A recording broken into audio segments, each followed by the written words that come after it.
Vamos.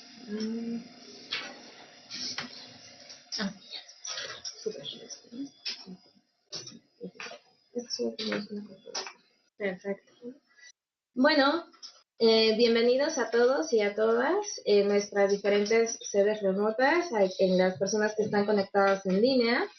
Y bueno, también bienvenidas las personas que están aquí ahorita, todas chicas, en la sede presencial aquí desde San Juan Mixcoac, en las instalaciones del Instituto Mora. El día de hoy tenemos la sesión toda la sesión que será enfocada a protección internacional de personas refugiadas, ¿no? Que es una de las piezas clave pues de esta edición del diplomado. Antes de presentar a nuestra ponente y de darle la palabra para comenzar con su presentación, bueno, voy a hacer la tradicional bienvenida a nuestras diferentes sedes remotas. Aquí a lo largo de la República Mexicana, en Estados Unidos y en Centroamérica. Primero le voy a dar la palabra a nuestra sede en Chicago, Illinois, en el Metropolitan Center, y pido a Guadalajara si pueden dejar de compartir la presentación. Adelante, Chicago, por favor. Hola, estamos aquí hacia ver, no sé si nos pueden ver. ¿Nos pueden ver? Sí, estamos súper bien. Ok, saludos a todas. Gracias. Saludos a ustedes también. Bueno, voy ahora al estado de Arizona, al Consulado General de México en Nogales. Adelante, Nogales, por favor. Hola, ¿qué tal? Nuevamente, aquí estamos presentes y nos estaremos viendo. Gracias, bye bye. Saludos, bienvenidos y bienvenidas allá en Nogales. Guadalajara, ¿podrían por favor dejar de compartir su pantalla? Les agradeceríamos mucho. Y bueno, ahora voy al Consulado General de México en Nueva York. ¿Cómo están? Hola a todos desde Nueva York, estamos ya listos con 2 personas más en conexión remota. Bienvenidos allá, saludos. Gracias. Bueno, ahora regreso a la República Mexicana, a nuestra sede en el bello municipio de San Andrés Cholula, Puebla. Adelante en San Andrés.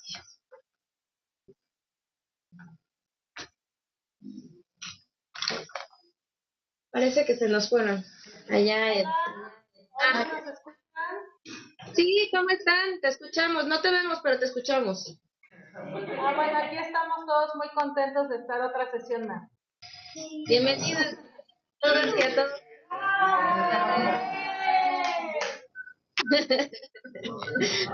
Cariños hasta Puebla. Bueno, ahora regreso a Estados Unidos, al estado de Texas, al Consulado de México en Del Río, Texas. Adelante, Del Río.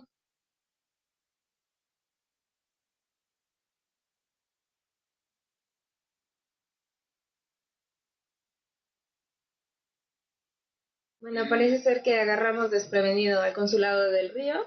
Esperemos que en un ratito más ahí prendan su cámara y su micrófono. Y bueno, regreso aquí a la República Mexicana, al estado de Chihuahua. A Chihuahua, ¿cómo están? Hola, buenas tardes. Ya estamos aquí listas para iniciar la sesión de hoy y un gusto contar con la presencia de Blue. Gracias. Gracias, José. Los abrazos a todas por allá. Bueno, bajo un poco más al centro, bajío, bueno, un poquito más de este lado del Pacífico mexicano, también a la bellísima Morelia, Michoacán. Adelante, Morelia.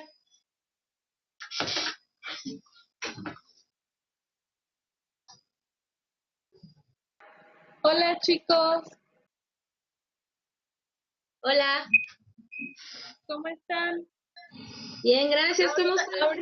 Ahorita somos poquitos, estamos llegando, pero ya, aquí estamos conectados. Bueno, bienvenidas. Saludos a todas por allá. Esperemos que se sigan incorporando. Saludos. Bueno, voy más al sureste del país, a nuestra sede en Tapachula, Chiapas. ¿Cómo están en Tapachula? Hola, ¿qué tal? Buenas tardes, ¿cómo están todos? Bienvenidos una vez más a la tercera sesión. Eh, pues estamos aquí en espera de que vengan las demás personas. Creo que soy el único ahorita en la sede remota. Y bueno, esperemos que sea muy gratificante la sesión de hoy y aprendamos nuevos conocimientos. Muchas gracias, Rafa. Saludos también a la bella Tapachula, Chiapas. Esperemos que ya estén por llegar el resto de las personas que integran la sede. Bueno, cariños hasta Tapachula. Y bueno, ahora voy otra vez al norte del país, a nuestra sede en Saltillo, Coahuila, en la Universidad Autónoma de Coahuila. Adelante, por favor. Hola, buenas tardes a todos. Pues igual que en las demás sedes, apenas nos vamos a ir integrando la gente, ya agarraron confianza. No, pero ya somos más de la mitad. Entonces, saludos a todos. Sí, esperemos que no nos agarren tanta confianza. Saludos, Julia. Muchísimas gracias y estamos acá. Bueno, regreso aquí a la Ciudad de México, a nuestra sede en la Secretaría de Trabajo y Fomento del Empleo, allá en la Colonia Tránsito. Hola, ¿cómo están? Hola, buenas tardes. Aquí en la Ciudad de México desde el Estife. Saludos, cariños. Allá también, por favor, no nos agarren confianza y lleguen temprano. Bueno, cariños allá en la Colonia Tránsito, allá en el centro de nuestra ciudad. Bueno, ahora regreso a la segunda ciudad con más mexicanos y mexicanas después de la Ciudad de México. De hecho, hay toda una discusión con Tijuana sobre dónde empieza la patria, si en Tijuana o en Los Ángeles. Entonces, bueno, adelante Los Ángeles, ahí nuestra sede en la UNAM. ¿Aló, me escuchan? Sí, fuerte y claro. Oh, claro que sí. Hola, pues buenas tardes a todos los que están conectados. Aquí en la sede de Los Ángeles, UNAM, les damos un saludo a todos. Y ahí en la cámara, ¿están ahí por la cámara? Ahí estamos, hola. Estamos un fuerte saludo, estamos ahora reportándonos y estamos ya listos para comenzar, cuando nos den luz verde. Lindo Saludos. día para todos. Saludos, Paula, y saludos a todas las chicas y los chicos allá en nuestra casa de estudios con sede en Los Ángeles. Bueno, me quedo en el estado de California, en Estados Unidos, y voy un poco más al norte, a nuestra sede en el consulado de Fresno, California. Adelante, Fresno. Hola, buenas tardes a todos. Ya estoy aquí listo, estoy esperando a mis demás compañeros para que se integren, ya vienen en camino, pero aquí estamos ya a la espera de la presentación. Un saludo a todos. Muchísimas gracias, Juan José, por estar también siempre tan puntual. Saludos. Saludos, está bien, ya sé que nos queremos mucho en Fresno, pero tampoco nos agarren tanta confianza, por favor. Bueno, me quedo en Estados Unidos, en Texas, en el Consulado de México en McAllen. Adelante, McAllen. Muy buenas tardes, Consulado de McAllen. Listos. Eso es todo. Muchísimas gracias. Saludos a todos y a todas por allá. Saludos. Saludos allá sí están muy puntuales todos los relaciones. Bueno, regreso a California, al Consulado de Oxnard. Adelante, Oxnard. Hola, buenas tardes a todos. ¿Se me escuchan bien? Ok. Sí, claro. Hola, muy buenas tardes. Pues ya estamos aquí listos para comenzar. Bienvenida. Gracias. Salud. Bueno, voy al estado de Texas, a nuestra sede en San Antonio. Esta vez el consulado general no se pudo conectar porque la contingencia del huracán están teniendo diferentes reuniones con otros consulados para ver cómo apoyar a nuestra comunidad allá. Entonces, bueno, el consulado no está, pero sí tenemos a Iracema Cavazos y a otra compañera de Domésticas Unidas en San Antonio. ¿Cómo están, Iracema? Hola, muy bien. Estamos listos. ¿Cómo les está yendo con el huracán? Muy bien, nosotros no sufrimos en San Antonio, pero nuestros hermanos en Houston y en la costa sí sufrieron muchísimo. Y sabemos bien que los consulados están muy ocupados en ayudar a nuestra gente. Gracias. Muchísimas gracias, Iracema. Toda nuestra solidaridad para ustedes y cualquier cosa, acá estamos. Adiós. Bueno, ahora voy a nuestra sede en Centroamérica, en Ciudad de Guatemala, Universidad Mariano Galvez. ¿Cómo están?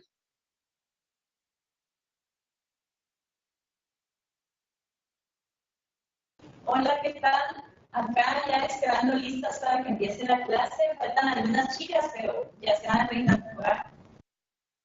Bueno, muchísimas gracias. También,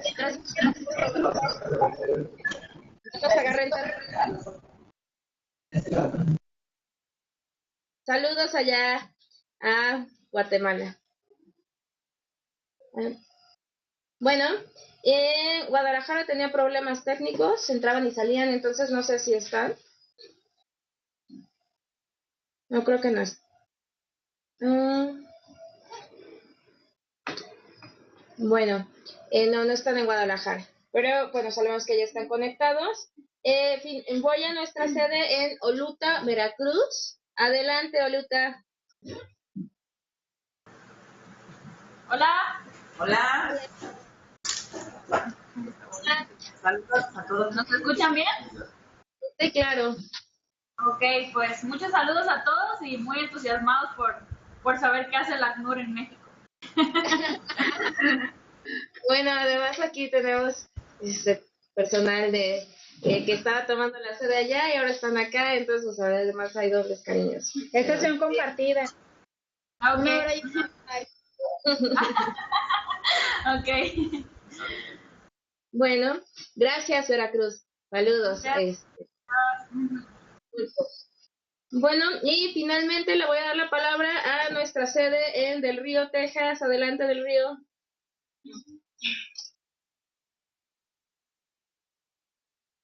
Hola, buenas tardes todos aquí en Del Río. ¿Cómo están? Bien, bien, aquí presentes. Muchas gracias. Saludos hasta Texas. Gracias. Bueno. Ya que hemos terminado la presentación a nuestras sedes remotas, pues igual les regreso. Bueno, les doy también la bienvenida aquí a nuestras chicas, todavía chicas en la sede presencial del diplomado y bueno, a las diferentes personas, ahí sí chicas y chicos que nos acompañan de diferentes partes de México, Estados Unidos y Centroamérica. Muchísimas gracias por estar tan puntuales. Y bueno, como les mencionaba hace ratito, pues esta sede está enfocada especialmente al tema de protección internacional de personas refugiadas, que es pues uno de los grandes sellos del diplomado para esta edición. Y bueno, va a ser impartida toda la sesión por el alto comisionado de las Naciones Unidas para los Refugiados. Quien va a ser nuestra ponente el día de hoy es Claudia Cebes. Ella es licenciada en Derecho por la Universidad Panamericana, Campus Guadalajara.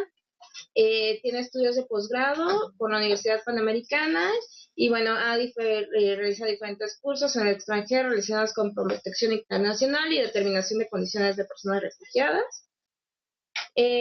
Trabajó en la Comisión Nacional de Derechos Humanos como visitadora adjunta en la Quinta Visitaduría General. Justo la semana pasada tuvimos a alguien de la Quinta Visitaduría de la Comisión ahí tirando tema de derechos humanos. Y bueno, posteriormente se incorporó al equipo de ACNUR en la oficina de terreno en Tapachula, Chiapas, con enfoque de detección, niñez y representación legal.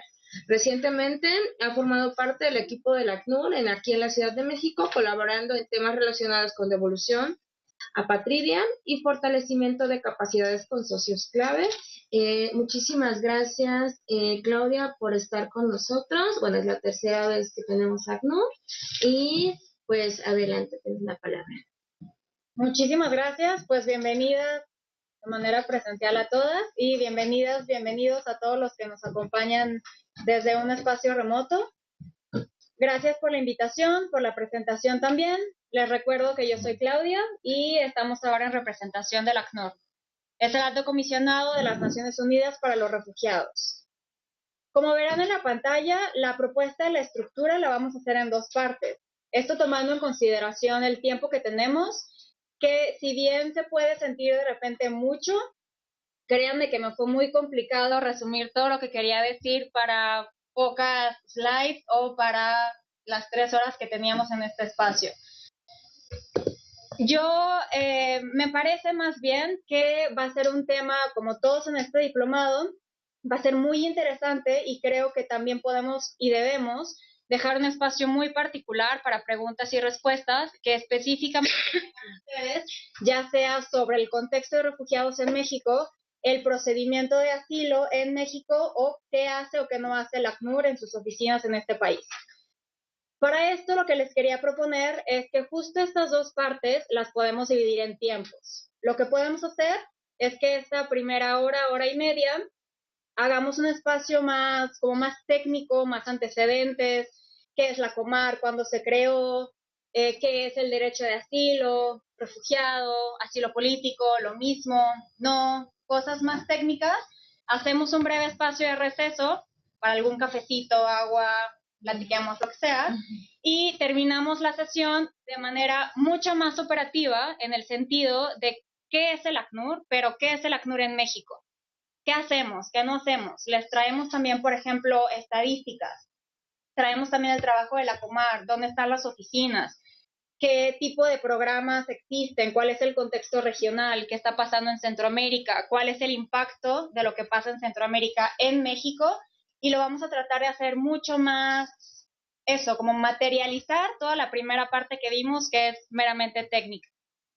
Me han dicho que hablo muy rápido, así que por favor, si lo hagan con muchísima confianza, quienes están acá, solo recuérdenme que tiempo es suficiente, no pasa nada, y vamos haciendo un poco más lenta la presentación.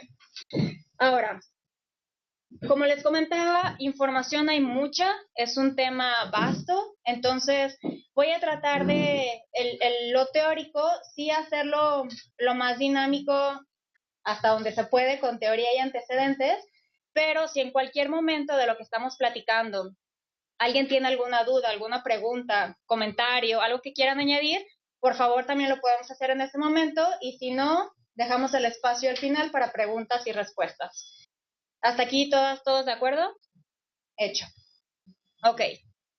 Bueno, sí se alcanza a ver en las pantallas, creo que está un poco cortado al final, pero no pasa nada. Esta es una diapositiva que yo sé que a simple vista les puede parecer muy cargada, pero son 3 columnas donde sí o sí, visiblemente y mucho más sencillo, ustedes pueden identificar cuál es la diferencia, si es que hay una diferencia, cuando hablamos de personas migrantes, de personas refugiadas o de personas asiladas o asilo político. Insisto que puede ser como muy cargado, ustedes verán sobre todo en rojo las diferencias principales y notarán que también las diferencias principales están entre protección como refugiados y el asilo político. El por qué también agregamos migrante no implica que es más o menos, no implica que es más importante en un contexto, menos importante en otro contexto, no implica que no merece protección, no implica, es un tema de atención diferenciado. El por qué hacemos esta diferencia de términos es por cosas tan sencillas o tan complicadas como que, por ejemplo, el derecho a la protección de un refugiado es un derecho humano, lo que no lo es el asilo político. El asilo político es una prerrogativa del Estado, que significa que depende del gobierno si quiere o no otorgarte esta condición. Otra cosa importante también es el motivo de salida de su país. Normalmente, por ejemplo, en México, en las diferentes instituciones u organizaciones, cuando nosotros platicamos con una persona extranjera, ¿qué es lo primero que le preguntamos? ¿Qué estás haciendo en México? ¿Hace cuánto entraste al país? ¿Por dónde entraste al país? ¿Has sido víctima de algún tipo de delito en tránsito? ¿A dónde quieres llegar? Muchas veces nos enfrascamos en preguntar ¿qué haces aquí y a dónde quieres ir? Y muy pocas veces preguntamos ¿y por qué saliste de tu país?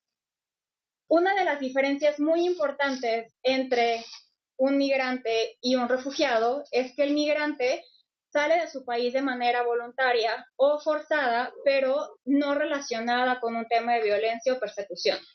El refugiado sale huyendo. Al refugiado lo persiguen. Al refugiado, ya sea que lo persiguen con una característica individual, por ser hombre, por ser mujer, por ser joven, por su religión, por su nacionalidad, o porque tuvo mala suerte para estar en un momento que no debía, en un lugar que no debía, que las circunstancias en su país son tan difíciles y son tan riesgosas que ponen en riesgo su vida y no tienen más opción que salir de su país. Otra diferencia importante es que a la persona migrante, en el momento que vuelve a su país, igual se puede acoger a la protección de su país. Salió probablemente por un tema económico, por un tema familiar, por un tema incluso de turista. Y al momento que vuelve, o incluso estando fuera de su país, igual le pueden proteger.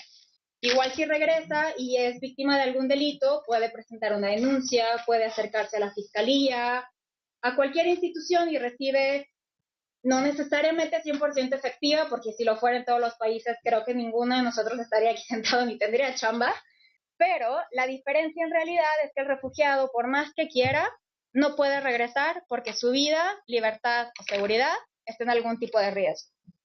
Otra diferencia importante es que específicamente para el tema migratorio, nosotros tenemos una autoridad, que es el Instituto Nacional de Migración, que regula en todas sus vertientes el tema migratorio. Regula desde que tú quieres ingresar a México, por ejemplo, necesitas pedir una visa, necesitas un permiso de internación, necesitas tener un familiar, un conocido, un trabajo, necesitas ya algo con el que el Instituto Nacional de Migración empiezas a tener una relación ahí para que te dé un documento, una condición de estancia, etc. De principio a fin, es únicamente el INM el que está involucrado. En el tema de refugiados es la COMAR, que es la Comisión Mexicana de Ayuda a Refugiados, como el nombre lo dice. La condición de refugiado de principio a fin se determina por la COMAR. Lo único con lo que se involucra el INM es para dar lo que coloquialmente conocemos como una visa humanitaria o una residencia permanente a una persona ya reconocida refugiada. Para explicar un poco cuál sería la diferencia entre COMAR y migración, es como si yo fuera SEGOV, Secretaría de Gobernación, y yo tengo dos bracitos, yo tengo dos instituciones que dependen de mí, una es migración y una es COMAR, Comisión Mexicana de Ayuda a Refugiados. Yo tengo dos brazos que si yo los extiendo no se juntan, son instituciones paralelas, son organizaciones paralelas, e igual funciona con el tema migratorio y el tema de asilo, de la condición de refugiado. Pueden juntarse en algunas temáticas, por ejemplo, la condición de refugiado me la reconoce, ¿quién? COMAR, exacto. En términos prácticos, ¿qué pasa? Me entregan una residencia permanente. ¿Quién? Migración. Uno de los elementos, el único elemento compatible entre las tres figuras, ¿cuál sería? ¿Sí se alcanza a ver? Sí se alcanza a ver. La visa humanitaria, exactamente. Nosotros también en México estamos muy acostumbrados a ser un país de tránsito, a ser un país donde vamos a proteger a las personas en todo su paso por México porque el destino final es Estados Unidos. Normalmente cuando hablamos de la visa humanitaria o de la condición de estancia por razones humanitarias, ¿en qué pensamos? En una víctima de delito, ¿cierto? Cuando nosotros nos hablan del número de visas humanitarias o que migración está dando visas humanitarias, automáticamente lo relacionamos con personas extranjeras que han sido víctimas o testigos de algún delito en México. Lo que no siempre sabemos es que también para los solicitantes de la condición de refugiado y para los solicitantes de asilo político que están en México, también se les otorga una visa humanitaria. ¿Esto por qué? Yo tengo dos brazos. Si yo tengo a alguien con COMAR solicitando la condición de refugiado, este recibe protección para este brazo, pero no es una condición de estancia. Solicitar la condición de refugiado ante la COMAR, sí te dan un documento que te acredita como solicitante, pero no es un documento para residir de manera regular en México. Ese me lo da migración. Entonces, ¿por qué para un solicitante de la condición de refugiado y de asilo político al mismo tiempo tengo que pensar en cuál sería la protección ideal o mayor para que no lo detengan en una estación migratoria, para que no lo deporten a su país? Un documento que le acredite una regular estancia, que es una visa humanitaria. Otra diferencia muy importante entre un refugiado y un asilado político es que para solicitar la condición de refugiado, sí o sí necesito estar físicamente en el país donde lo quiero solicitar. Por ejemplo, una persona que llega a excepto también a los consulados que están en Estados Unidos, pero para las instituciones que estamos en México, si una persona extranjera se acerca con ustedes y les dice que necesita apoyo para solicitar la condición de refugiado en Estados Unidos, le podemos dar toda la información sobre el procedimiento de asilo en Estados Unidos, pero no hay forma de que solicite esta protección estando en México, ni en las embajadas, ni en los consulados. La protección como refugiado necesitas físicamente estar en el territorio donde lo quieres solicitar. La gran diferencia con el asilo político es que lo puedes hacer a través de una embajada o un consulado de un tercer país en el territorio en donde estés. Ojo que la ley establece que el asilo político solo se puede solicitar a los nacionales donde México tenga representación. Por ejemplo, si México no tuviera embajada en Chile, los chilenos no podrían solicitar asilo político porque México no tiene representación. México no tiene una embajada donde un chileno se pueda acercar y pedir asilo político. Entonces, ya vimos que una cosa es la condición de refugiado solo en territorio donde lo quieres solicitar y el asilo político en cualquier embajada, consulado. Otra diferencia muy importante es que cuando hablamos de la condición de refugiado hablamos de un derecho. Hablamos de un derecho humano que está en tratados internacionales, que está en convenciones internacionales y más aún está en la Constitución de México y está en la ley mexicana reconocido, que eso es muy importante, como un derecho. El asilo político es una prerrogativa. El asilo político está 100% relacionado con quién eres, cuál es tu perfil, si te conocen o no te conocen, si eres figura pública, si yo, por ejemplo, México, si tengo a un chileno en la Embajada de Chile pidiéndome asilo político, no me voy a... Primero, ¿es un perfil importante o no? ¿Cuál es el peso político que tendría para México reconocerlo? Porque además, el asilo político, si yo lo pido en la embajada y me otorgan el asilo político en la embajada, es chamba de México traerte a territorio mexicano, porque México te está protegiendo en su embajada y México se responsabiliza entonces por sacarte de ese país y traerte a territorio nacional. ¿Por qué hacemos esta diferencia entre que si uno es prerrogativa de un Estado y otro es un derecho humano? ¿Impactaría en algo que sea o no un derecho humano?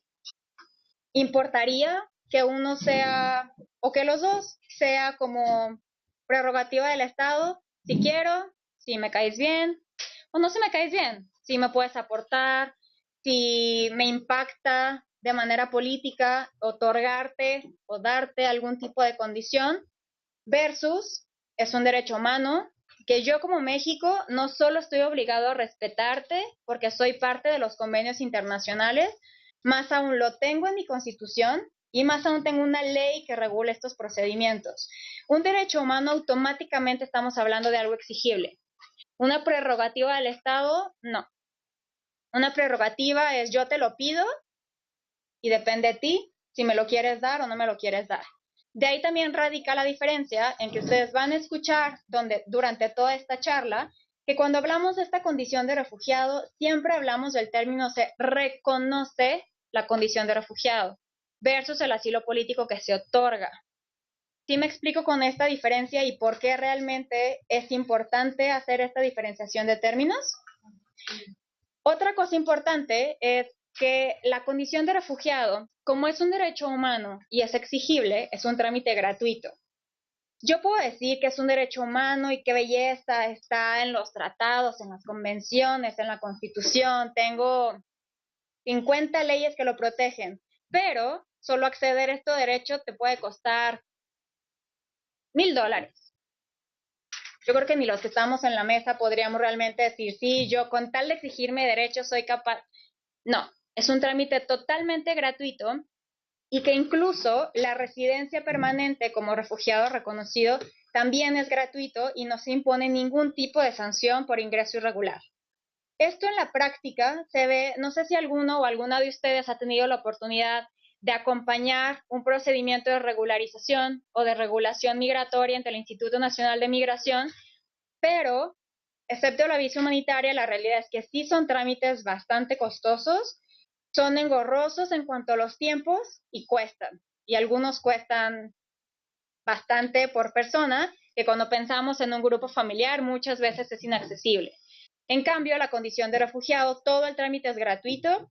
Si eres reconocido como tal, se te entrega una residencia permanente y no se te cobra lo que en algunos otros trámites se llama multa por ingreso irregular. La multa en sí puede no ser tan onerosa, pero si sumamos la multa con el pago de derechos, con el pago de la tarjeta, con el pago de, y el pago de, y el pago de, puede ser algo bastante costoso. Otra diferencia importante es, como ya veíamos, ¿no? Para el tema migratorio, yo me acerco al INM, al Instituto Nacional de Migración.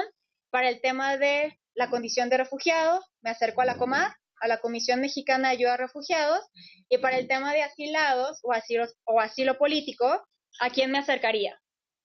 Es un tema político, exacto. Me acerco a Cancillería, me acerco a la Secretaría de Relaciones Exteriores, ya sea en México o a través de las embajadas o los consulados.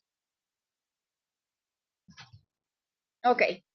Ahora para platicarles un poco, ya está, un poco de antecedentes y también hacer esta explicación y aclaración también de por qué durante toda esta charla, cuando a mí me escuchen hablar del derecho al asilo o de la protección como refugiado, es lo mismo.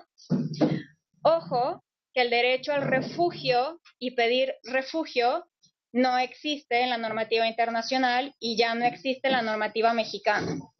El año pasado hubo una reforma al artículo 11 de la Constitución Política de los Estados Unidos Mexicanos, donde en el segundo párrafo explícitamente se habla de que toda persona tiene derecho a solicitar y recibir asilo. El asilo es como si tuviéramos un paraguas de protección, donde tenemos el asilo, que así se llama nuestro paraguas, que tiene diferentes también bracitos o diferentes entidades que se ponen debajo del paraguas.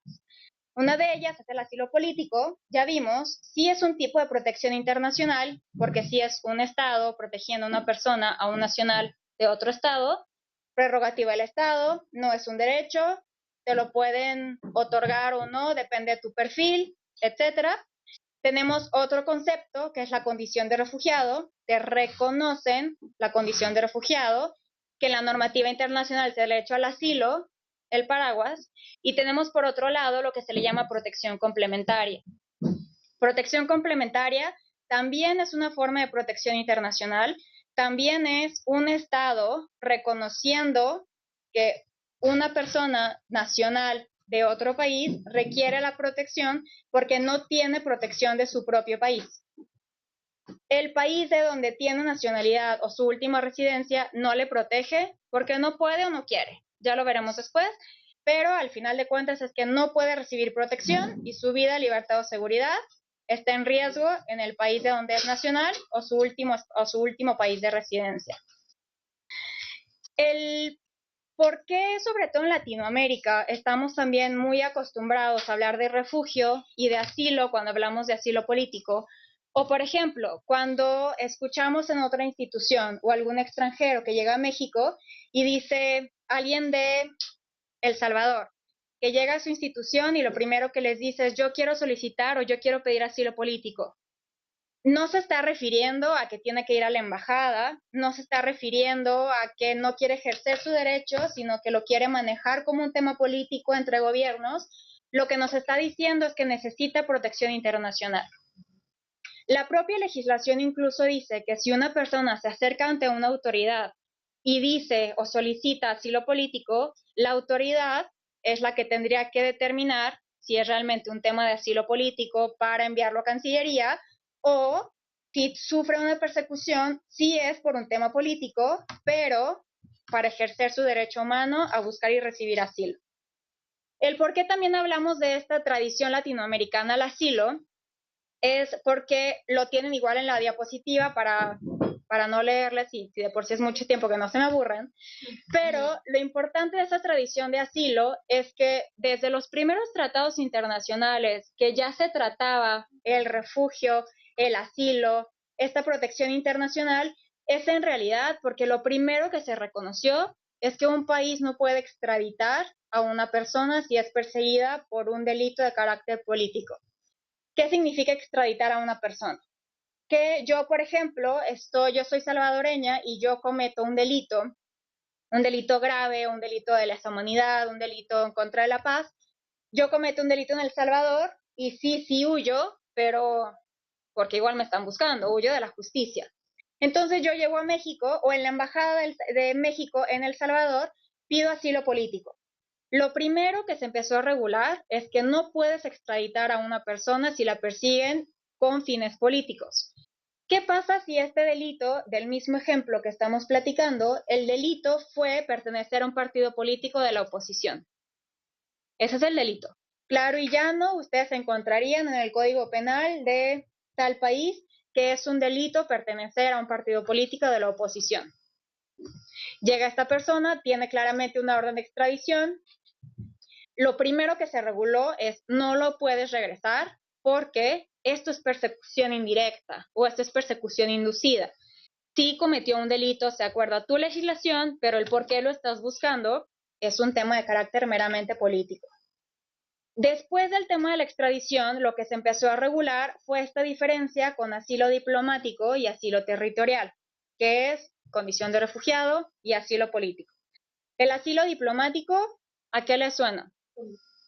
Totalmente político, es un tema diplomático, es un tema de cancillería, es un tema en las embajadas, depende del estado, depende del gobierno, depende de quién eres, cómo te llamas y qué tanto te conocen para ver si un estado te protege o no. Y el asilo territorial, lo que ya decíamos antes, está en el territorio donde tú estás solicitando esta protección. ¿Hasta aquí estamos claras? ¿Claros? Perfecto. Ok. Y como les comentaba, este concepto de protección internacional regulada bajo el asilo diplomático o el asilo territorial es en realidad hasta 1948 lo van a ver, lo tienen en la diapositiva presente, con la Declaración Americana de los Derechos del Hombre en mayo de 1948, donde ya separa el tema de asilo político, donde separa el tema de protección como refugiados, y es la primera que habla del derecho a buscar y recibir asilo. Acuérdense que en toda esta presentación y siempre que hablamos de protección internacional, hablamos del asilo como el paraguas de protección internacional que se llama asilo, que tiene sus diferentes bracitos entre asilo político, condición de refugiado, protección complementaria. Retomando un poco lo que mencionábamos antes, pero para ahondar un poquito más, sí también tener mucho cuidado, aprovechando que estamos justo tomando un espacio para el tema técnico y para esta definición de conceptos. Insisto que el refugio, pedir refugio o solicitar refugio, no es un derecho que está reconocido en la normativa internacional y no es un derecho que está en la normativa nacional. El derecho es buscar y recibir asilo, que se traduce o en protección complementaria o en la condición de refugiado. Ok. Bueno, aprovechando también que tenemos la Declaración Americana, la Declaración Universal y la Convención Americana, alguien que nos pudiera, al menos de las personas que estamos en presencial, que nos pudiera explicar cuál creen, si es que lo hubiera, una diferencia entre una declaración en temas internacionales o una convención internacional. ¿Por qué unas se llaman, por ejemplo, la Convención sobre el Estatuto de los Refugiados? Es Convención 1951. Por ejemplo, Cartagena, la que nos habla de violencia generalizada, violación masiva de derechos humanos, se llama Declaración. Declaración de Cartagena. Ah, sí, perfecto. Gracias por estar. ¿Alguien que nos pueda, o creen que lo mismo, igual y nada más en el tema de nombres se cambió un poquito? Una le da más caché, otra no. Como el nombre igual nos puede dar un poco la pista, una declaración es una declaración. Estamos todas acá presentes o todos los presentes y declaramos que el siguiente miércoles le toca al ponente traer el café. Todas, sí, sí. Firmamos, listo, está la declaración del Instituto Mora de 2017, signada por todas las presentes. Al ponente que viene el siguiente miércoles, ¿le es vinculante? No. Claro, aun y cuando estuviera aquí, estuviera presente la firma, no, porque declaramos tal por cual. Declaramos todas que estamos de acuerdo en algo, pero no es más que una declaración. Una convención es vinculante. Una convención internacional lo que hace es que nosotros convenimos en el contenido y todos o todas, en el caso de convenciones internacionales, todos los estados parte, todos los estados que deciden firmar, adherirse a una convención internacional, convienen en que es vinculante para todos los que firman. Esto nada más porque justo en esta misma diapositiva tenemos 2 declaraciones y una convención, y solo para, aprovechando también que estamos en la terminología, aprovechar este espacio para hacer la distinción. Ahora, les comentaba que esta protección como refugiados es un derecho humano, y creo que incluso ahí también radica o explica el por qué el ACNUR, o si fuera la Comar, estaría sentada en esta mesa hablando sobre la protección como refugiados. Si fuera meramente una prerrogativa del Estado, si fuera algo no exigible, si fuera algo que el gobierno te quiere o no te quiere dar, yo creo que ni siquiera meritaría una discusión. Interesante conocer, porque bueno, siempre es interesante aprender cosas nuevas, pero en el área o en el trabajo en el que ustedes se mueven, es información relevante, porque si es un derecho, a quien ustedes le informen es exigible. Ya vimos como el tema internacional, que es el derecho a buscar y recibir asilo, porque si no es que en todos, en la gran mayoría de casos, para que ustedes tengan a un gobierno con una legislación local que reconozca un procedimiento, un derecho, etcétera, lo más probable es que venga de una normativa internacional. Rara vez van a encontrar a un Estado que por su propia cuenta se invente algún derecho, algún procedimiento y lo quiera regular y después lo haga la comunidad internacional. Pero ¿por qué es importante hacer también como bajar un poquito el contenido de las convenciones? Ustedes tienen, sobre todo después de la reforma constitucional, que hablamos siempre de un tema de derechos humanos, hablamos siempre si hay, por ejemplo, un roce o una diferencia entre el contenido de una ley nacional o de la Constitución y un tratado internacional. Antes, lo importante era la Constitución. Por más que México hubiera firmado, adherido, ratificado, es más, creado tratados internacionales, al fin lo que a México le importaba era su ley y era su Constitución.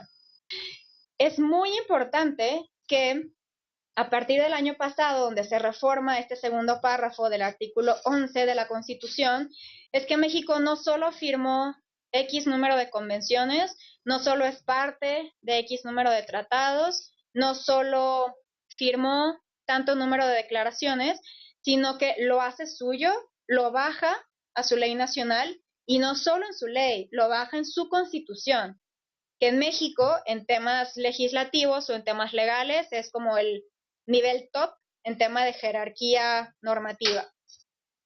No solo eso, ustedes tienen el artículo 11, donde te habla el derecho a buscar y recibir asilo, y además también ya separa que se reconoce la condición de refugiado y se otorga el asilo político. Desde la Constitución, que es en nuestra pirámide como la norma más alta, primero reconocemos que hay un derecho, automáticamente lo hacemos exigible. Segundo, ya nos separamos del asilo político, que reconocemos que es una prerrogativa, es solo usar la palabra otorgar. La Constitución no les va a hacer, bueno, sí hay un par de artículos que son hojas y hojas y hojas, pero este no se preocupen, donde sí te puede hacer como toda una explicación, pero en este específicamente, con que te diga que uno se otorga y otro se reconoce, automáticamente en el contenido te está dando la diferencia o te está dando un poco la seguridad de que en un tema estás hablando de derecho y otro, si quiere o no el gobierno, como quiera, donde quiera, a quien quiera y para quien quiera. Ok, ahora también un poco hablando de antecedentes.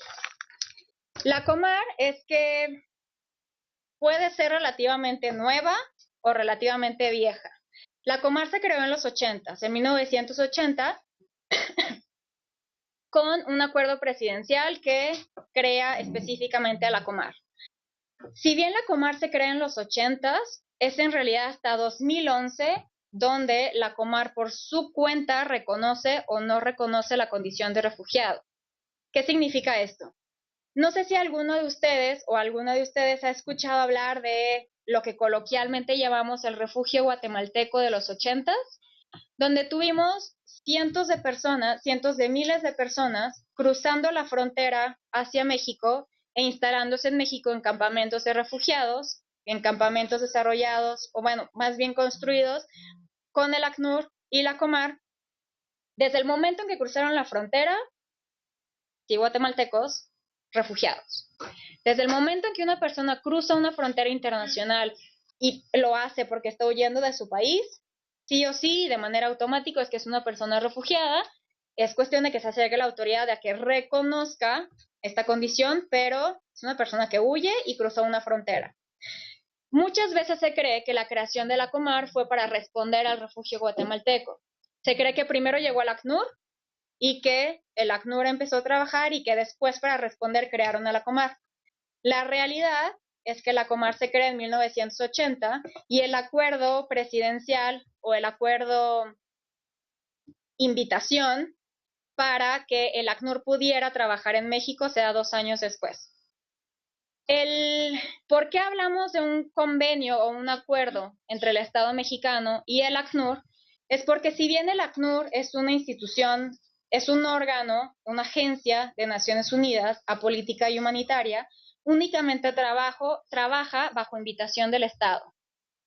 ¿Por qué el ACNUR no podría llegar a un país y decir, aquí hay refugiados, yo los reconozco como refugiados? Por ejemplo, México, quítate que ahí te voy, yo digo que son refugiados, yo lo reconozco, me invitas o no, no pasa nada, yo llego y le hago. ¿Por qué no podríamos trabajar de esta manera si somos un órgano, por ejemplo, apolítico? ¿De quién creen ustedes que sería la responsabilidad principal, sí o sí, y no te puedes zafar de ninguna manera? ¿De quién sería la responsabilidad principal de brindar protección a las personas que están dentro de su territorio? El Estado, exacto. Lo vamos a ver después con el mandato del ACNUR, pero el ACNUR no llega a un país a decir, quítate que ahí te voy, o, bueno, Comper, porque yo soy el experto, Naciones Unidas, tú no sabes, yo lo voy a determinar. No funciona de esa manera. Si bien tiene un carácter apolítico, en el sentido de que no trabajamos con X o Y presidente, no dependemos de X o Y legislador, es que sí trabajamos bajo invitación del Estado y bajo invitación al tema en específico al que se necesita el apoyo del ACNUR. En este acuerdo o esta invitación de 1982, se pide al ACNUR que venga a brindar apoyo para dar respuesta al refugio guatemalteco únicamente para la protección a refugiados. No se habla, por ejemplo, de hablar de desplazamiento interno, no se habla, por ejemplo, de apatridia, se habla de protección como refugiados, y es porque el gobierno mexicano también reconoce que necesita esta ayuda específica para dar una respuesta. Este reconocer que necesito este apoyo de la comunidad internacional, en realidad no es que si puede o no puede. No es tampoco un reconocimiento público de que, chin, no puedo, necesito, por ejemplo, el ACNUR. Este acuerdo específico era porque México en ese entonces no era Estado parte de la Convención de Protección a los Refugiados. México no había firmado la Convención de Protección a Refugiados, que es de 1951, ni había firmado, ni era parte, ni se había adherido, ni había leído, por decirlo de alguna manera burda, ¿no? Entonces, tengo toda esta situación de refugiados en frontera sur, yo no soy parte de los contenidos de la protección a refugiados, sí tengo a la Comar, porque tengo al órgano que lo puede desarrollar, pero yo no soy parte. No significa que tampoco me veo obligado a decir, bueno, yo no soy parte, patitas, ¿para qué las quiero? Refugiados, regrésense a su país, yo no soy parte, no estoy obligado. Y hay mucha normativa internacional que aun y cuando un Estado no la ha firmado o no la ha ratificado, igual te obliga porque le llamamos como derecho consuetudinario. Está tan reconocido en la comunidad internacional y está tan vinculado entre los estados igual el Estado está obligado a cumplirlo. Por ejemplo, no devolver a las personas a un país donde su vida, libertad o seguridad corre riesgo. Ahora, volviendo a esto. Se invita al ACNUR en 1982 para trabajar el tema de refugiados y justo para dar una respuesta a lo que en ese entonces se llamaba, o coloquialmente se describe ahora como el refugio guatemalteco. Esto lo vimos en 1980, se crea la Comar, 2 años después llega el ACNUR, y no es hasta 1990, es decir, 10 años después de la creación de Comar, cuando por primera vez se establece en lo que antes se llamaba la Ley General de Población. En cualquier legislación mexicana es la primera vez que se agrega el término de refugiados. Es la primera vez que en la legislación mexicana hablamos justo de protección internacional. Una cosa muy importante y también interesante de cómo el legislativo estaba ya pensando la normativa es que en esta Ley General de Población sí se habla de refugiados, pero no se incluye la definición tradicional de la Convención del 51. ¿Qué se incluye?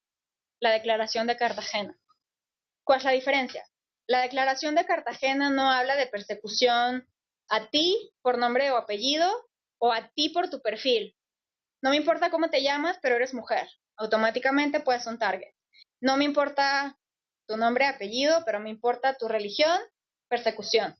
La Ley General de Población habla de Cartagena, que le quita esta persecución individual y lo generaliza a una amenaza, que es lo que ahora también estamos escuchando mucho: violencia generalizada, perturbación del orden público, violación masiva de derechos humanos, conflicto interno, agresión extranjera, y nada tiene que ver con una persecución individual. ¿Por qué creen ustedes, pensando también en el contexto, que primero se incluiría la Declaración de Cartagena de 1984 que la Convención de Protección de Refugiados? En guerra civil todo Centroamérica y Sudamérica. Exacto. La Ley General de Población incluye una definición que está meramente pensada y meramente relacionada con el contexto en el cual el legislativo estaba buscando crear estos contenidos. Yo voy a dar una respuesta. Si yo en los 90 pienso en una persona refugiada, perseguida por sí, nombre y apellido, probablemente tendré algunos. Si yo pienso en conflicto interno, si yo pienso en guerra civil, si yo pienso no voy a tener un refugiado, voy a tener un grupo de personas que además ya tenía México una tradición. Entonces yo regulo la definición que conozco, regulo la definición que además ya estoy aplicando aunque no esté en la ley, y doy continuidad al tema legislativo. Ahora, en este momento también es importante destacar que si bien ya se había creado la Comar, no era la Comar quien resolvía, no era la Comar quien hacía un análisis. La Comar estaba ahí, ya estaba creada, tenía todo listo, pero no reconocía a personas refugiadas. Lo hacía el Instituto Nacional de Migración. Era meramente una resolución migratoria, era además una característica migratoria y no era reconocida como un derecho. Era una característica migratoria dentro de la Ley General de Población que Migración resolvía si quería o no quería, si eras o no refugiado, si aplica o no al contenido de la definición. ¿Esto qué significa? Primero, que como es una resolución migratoria y es además una característica migratoria, como antes teníamos, por ejemplo, la FM1, FM3, etcétera, tenías que renovar tu documento cada año. Cada año. A una persona que venía a México, era reconocida como refugiada, cada año le tenías que pedir que renueve y que obviamente pague lo que la renovación cuesta por persona en todos los grupos familiares. Segundo, ¿qué pasa si no es un derecho humano? Si no es un derecho y no me lo puedes exigir, yo te lo doy por buena onda, yo te hago el favor. ¿Qué puedo hacer? Quitártela cuando yo quiera. Si yo te la di cuando quise y como quise, te la puedo quitar en cualquier momento. En este entonces, esta condición de refugiado se podía retirar por cometer algún ilícito en territorio mexicano, por violar una ley en México. No habla de ley penal, no habla de, no sé, de delito grave, no habla de delito contra la paz, habla de una ley mexicana, administrativa, penal, reglamento. Así como te lo quitan, te lo daban. Básicamente era un poco el cómo se pensaba en este contexto. Y además, el hecho de que salgas del país sin autorización del INM, también, ok, yo te di la protección como quise, te fuiste porque ya no la quieres. Yo te la quito. Porque así era, como te la doy, te la quito. Era como una transacción de una característica migratoria, por llamarlo de alguna manera. Lo importante que sí hay en esta Ley General de Población es que sí separa el asilo político y la condición de refugiado. En contenidos lo regula igual, porque el asilo político lo maneja como una persecución de carácter político. Acuérdense que no estaba la definición individual, que a ti, Juan Pérez, que a ti, Claudia Cebes, que a ti, fulanito, te persiguen por tu opinión política, etcétera. Entonces, sí se separan en teoría, pero se resolvían exactamente igual. Uno de los principios en materia internacional es la no sanción por ingreso irregular. Ya lo platicábamos antes. Cuando una persona es reconocida refugiada y se acerca ante migración a que le den la residencia permanente, no le cobran esta multa por ingreso irregular.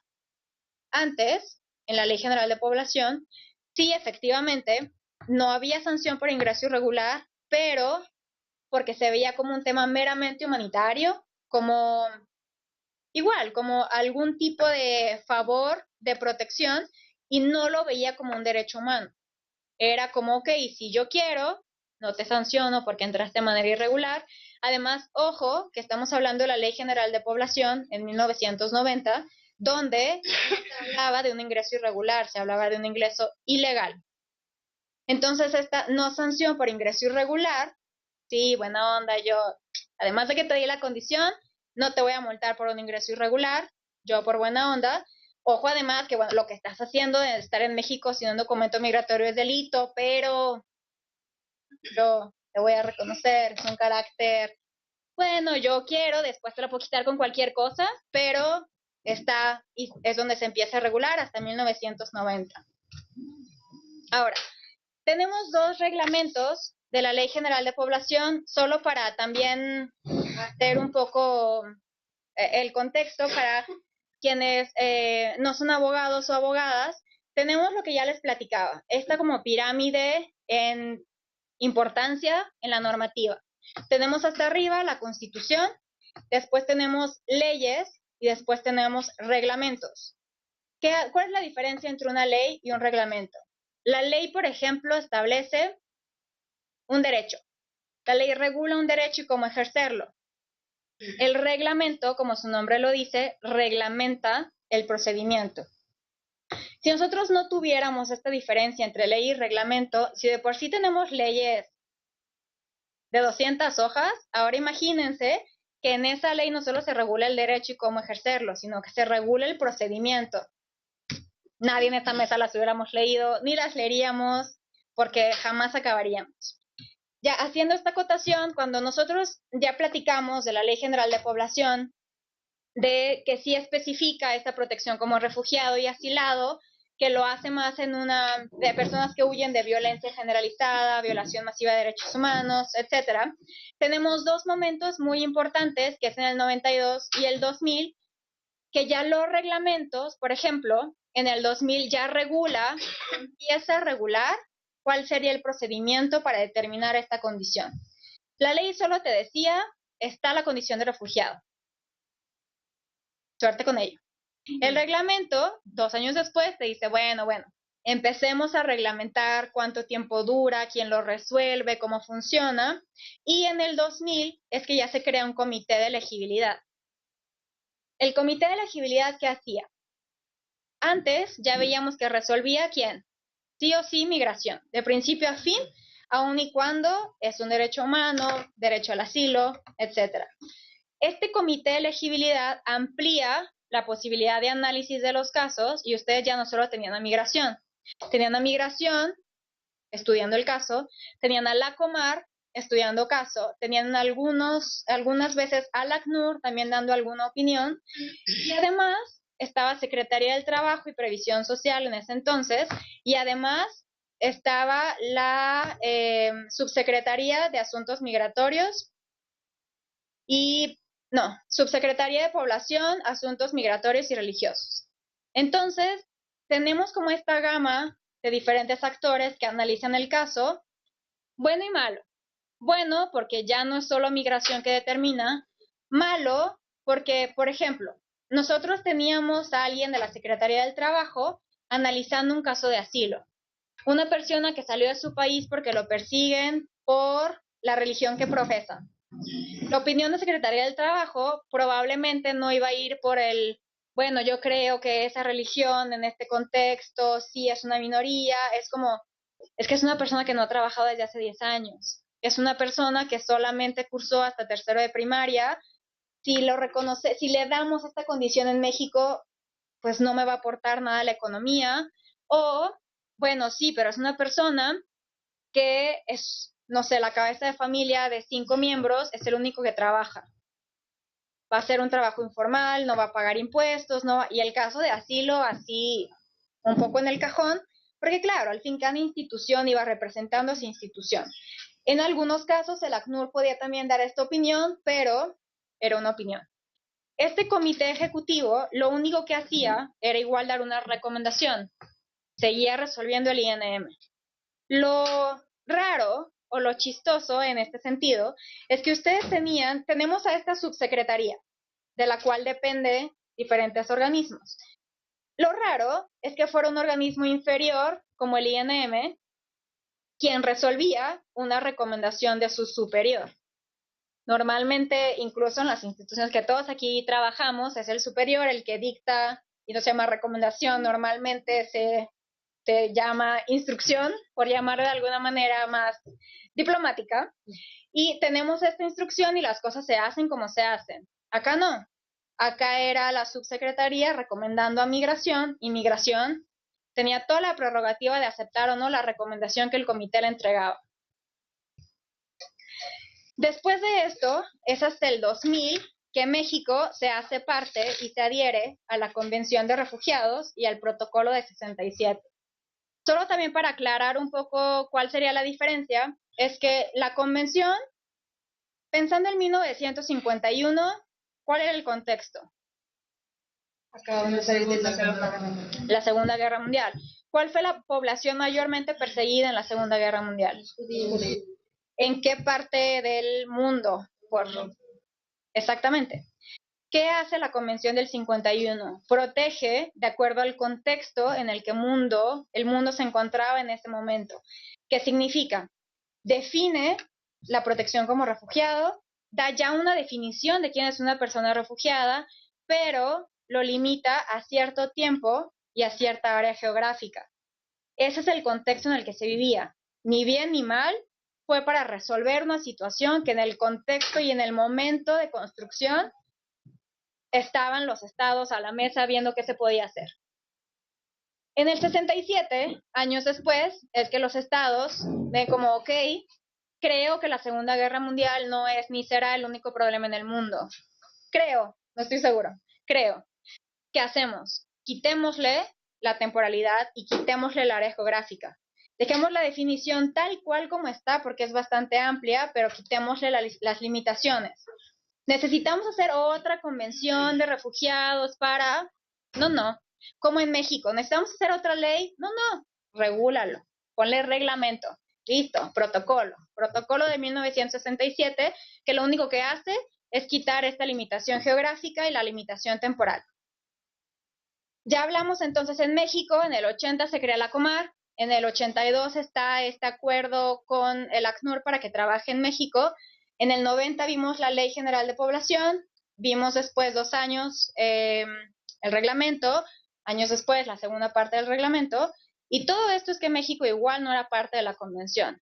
México lo empieza a legislar, lo empieza a regular, tiene todo un comité de elegibilidad, pero no es parte de la convención en la materia, esto es hasta el 2000. ¿Cuáles son las cosas importantes o cuál sería el impacto de que México sea parte de esta convención? Primero lo primero, le quita a Migración este comité de elegibilidad y le quita a Migración el analizar. Se lo da 100% a la Comar. La Comar analiza la condición de refugiado la Comar preside, es el coordinador de este comité de elegibilidad. No obstante, Migración sigue resolviendo. Es como que se lo quita sin quitarse. Le deja ya el análisis técnico al experto, pero sigue siendo una recomendación y sigue siendo Migración quien resuelve.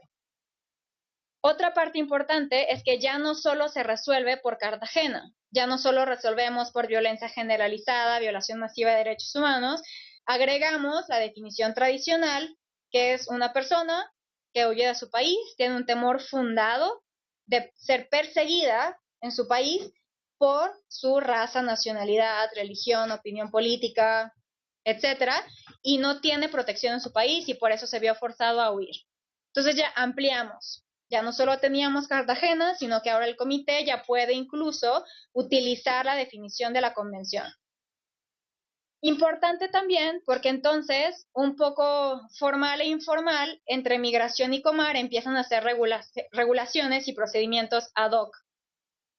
Procedimientos ad hoc formalmente o legalmente hablando se llaman circulares, pero llamémosle circulares. Entonces, entre Migración y Comar empiezan a hacer estas circulares que sí son públicas, son vinculantes, pero son circulares, son comunicaciones, como seguramente ustedes lo tienen a lo interno. La diferencia, bueno, es que es autoridad, entonces no puede haber estas comunicaciones, igual tienen que ser públicas, igual son vinculantes, procedimentales, etcétera. Entonces, como ustedes pueden ver, ya se estaba regulando, se estaba reglamentando, se estaba llevando a cabo.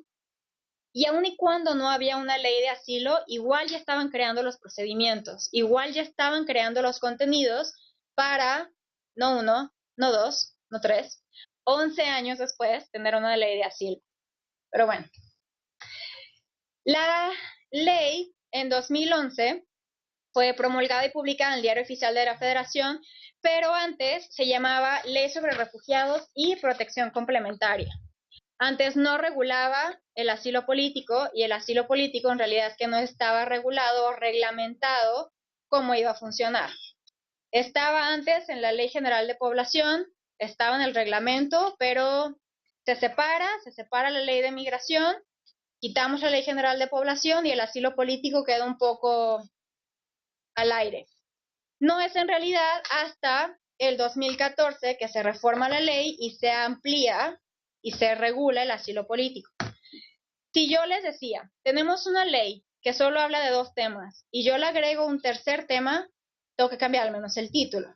Entonces, a partir de 2014 tenemos la ley sobre refugiados, protección complementaria y asilo político. ¿Por qué ustedes creen que tendríamos las 3 modalidades en una sola ley?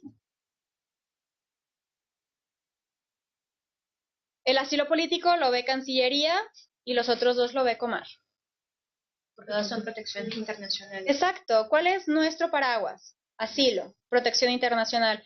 Las 3 son modalidades de protección internacional. Las 3 deben estar reguladas en una sola legislación. Sí, uno es un derecho, sí, el otro es político, sí, el otro también se otorga, sí, pero el mismo paraguas y que se note incluso en la legislación que lo regula. Ok, hasta aquí alguna pregunta. No sé si podemos tomar también preguntas a remoto o lo dejamos para... No. Sí. ¿Quieres que hagamos una pausa para preguntas en este momento? Es que quiero cambiar un poco de tema porque esto era como antecedentes, la Comar, la legislación, como un poco ir caminando hasta el día de hoy de lo que estamos platicando. Y ahora es del mismo tema y es la misma parte 1, solo que esta ya va a ir como al procedimiento de asilo en México. Cómo solicitar asilo, cuánto tiempo dura, entonces... Sí, hay ya 4 preguntas en espera. ¿5? 6. Ok, bueno. Entonces, ¿quieres que hagamos esta pausa como para ir desahogando preguntas o nos esperamos como tú quieras? Creo que por tiempos... Ok, les propongo algo. Termino con la parte del procedimiento porque probablemente muchas dudas igual están relacionadas con la Comar, con cómo funciona, con cuánto tiempo dura. Y después de esto ya hacemos el receso. Igual estoy acá, cualquier cosa podemos ir aprovechando y ya después pasamos a lo más que hace la ACNUR en México, etcétera. No sé si estén de acuerdo. Sí, y me pueden ir avisando. Y bueno, nada más ahí para las sedes y ahí las personas en línea, sí cambió tantito la presentación que nosotros enviamos con la que está ahora, pero les enviamos Se la las dejo, sí, se las dejo ahora y igual las compartimos. Igual después ya les paso mis datos de contacto y cualquier cosa también a la orden. Súper, gracias. Entonces aquí. No, perdón, continúa. Ah, ok. Bueno, ahora solo cerramos con el procedimiento de asilo en México y después ya damos al espacio a la pausa a las preguntas, porque seguro muchas de esas preguntas son sobre ya el procedimiento como tal al día de hoy, cómo funciona, cuánto tiempo dura, quién lo resuelve, etcétera. También, antes de entrar a la parte de preguntas y respuestas, sí recordarles que la segunda parte la vamos a hacer enfocada al ACNUR. ¿Qué es el ACNUR?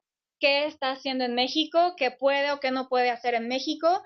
¿Qué temas o a qué le entra, a qué no le entra, etcétera? Entonces, si algunas de esas preguntas están relacionadas con ese tema, lo podemos dejar a la segunda parte. Tengo también estadísticas, los últimos años, la Comar, etcétera. Entonces, solo para aclarar que eso lo vamos a ver en este segundo, bueno, en el tercero, si esto lo contamos como segundo. Ok, ahora vamos al procedimiento de asilo en México, al día de hoy, agosto 2017. ¿Cómo funciona? Si yo soy una persona extranjera en México o alguna persona extranjera se acerca con ustedes a consultar cómo puede, ya hablamos que es un derecho, cómo lo puede ejercer, cuánto tiempo dura, etcétera, este es el momento. Para solicitar la condición de refugiado, ustedes van a ver esta diapositiva que le llamamos ciclo de desplazamiento porque cubrimos como dos formas de ingreso a territorio mexicano. Ingreso regular, que es a través del puente en frontera sur, frontera norte, o a través de vía aérea, ¿no? En cualquier aeropuerto internacional. O ingreso regular es que cruzan la frontera sin ser detectados, identificados por el Instituto Nacional de Migración, sin pasar por estos puentes oficiales de frontera. El por qué los separamos es, en ambos lo puedes solicitar, la diferencia de qué pasa después de que solicitas es el por qué está dividido en dos espacios. Si una persona ingresa a México de manera irregular, es que las opciones que tiene o dónde podría solicitar la condición de refugiado es la primera, directamente acercarse a la Comar. Tú puedes ir a las oficinas de la Comar, que está ahora en Tenosique, Tabasco, en Tapachula, Chiapas, Acayucan, Veracruz y Ciudad de México. Cualquier persona se puede acercar directamente a la Comar y solicitar la condición de refugiado. La ley no establece que necesitas llegar con un escrito fundado y motivado de 20 hojas, con un abogado, con cuestión de que tú llegues, ni siquiera decir necesito protección internacional porque el paraguas del asilo, lo huyo, no puedo regresar, necesito ayuda, protección, como ustedes le quieran llamar. La solicitud se puede hacer verbalmente o por escrito, se puede, pero directamente a las oficinas de Comar. Otra posibilidad es que las personas que no han sido identificadas y detenidas en una estación migratoria, es decir, que están en México pero en libertad, si no hay oficina de Comar, se pueden acercar a las oficinas de regulación migratoria. ¿Esto qué es? Así como les platiqué que Segov tiene dos bracitos de Comar y Migración, Migración tiene dos bracitos. Control, que es, por ejemplo, los espacios en frontera donde uno pasa, te sellan el pasaporte, etcétera, o estación migratoria. Y el otro vasito es lo administrativo. Los documentos, las visas, los trámites, todo meramente administrativo. Para solicitar la condición de refugiado en libertad hay que ir al bracito administrativo, a la oficina de regulación migratoria y ahí solicitar la condición de refugiado. La legislación y mucho gracias también al trabajo de años de sociedad civil, es que la ley de migración específicamente establece que si una persona extranjera se acerca a las oficinas de regulación migratoria a, valga la redundancia, regular su situación migratoria, no puede ser detenido en una estación migratoria. En la oficina. No habla del traslado de la casa del migrante, del albergue. En la oficina no hay que tú entres a hacer el trámite y que automáticamente te detengan, la propia legislación lo establece. Entonces esto se hace directamente en las oficinas. No significa que migración resuelve. A partir de la ley de refugiados de 2011 100% sí o sí la Comar, únicamente la Comar y nadie más que la Comar quien determina la condición de refugiado. Se acabó el comité de elegibilidad, se acabó, por ejemplo, que el ACNUR tuviera algún tipo de recomendación o asistencia técnica en casos individuales, la Comar, sí o sí, en todos los casos. Y bueno, las oficinas de regulación migratoria, si bien están en todos los estados, en todas las capitales y en muchas localidades, igual no las hay en todas. No hay oficinas en todos los espacios, en todos lados. Igual son oficinas limitadas para una persona que quisiera solicitar la condición de refugiado. Tenemos también otro reto, específicamente para solicitar ante el INM, es que igual hay un temor de acercarse al INM. Yo le podría explicar a una persona que la ley dice que no lo van a detener, que sí se va a regular, que ahí ya conocen, que puede presentar, que igual con toda razón es al fin fundado que muchas personas prefieren no acercarse a la oficina porque es migración y porque las consecuencias, aunque tú le digas A o B, sí, tú le dices A o B, pero otra persona le dijo otra cosa, o ya pasó por 3, 4 casas del migrante con información distinta, entre los que trabajan ahí, entre los propios alojados, entre el camino, en el número de situaciones. Pero que sepan que se puede. Y por último, la ley de asilo también especifica que cualquier autoridad que tiene conocimiento sobre la intención de una persona de solicitar la condición de refugiado debe dar aviso a la Comar. Esto está en la ley y es muy bueno porque implica que tú puedes solicitar la condición de refugiado con el policía municipal que está abajo, con la oficina municipal de registro civil que está en la esquina, con cualquier autoridad, no habla de federales, no habla de estatales, no habla de ciertos municipios, cualquier autoridad que tenga conocimiento sobre la intención debe avisar a la Comar. El reto es que no está reglamentado. ¿Qué pasa? La Comar te recibe sin que sea de manera presencial, cómo toma tus datos, tu fotografía para tu documento, cómo se asegura que efectivamente esta persona existe y que no es alguien que presentó por...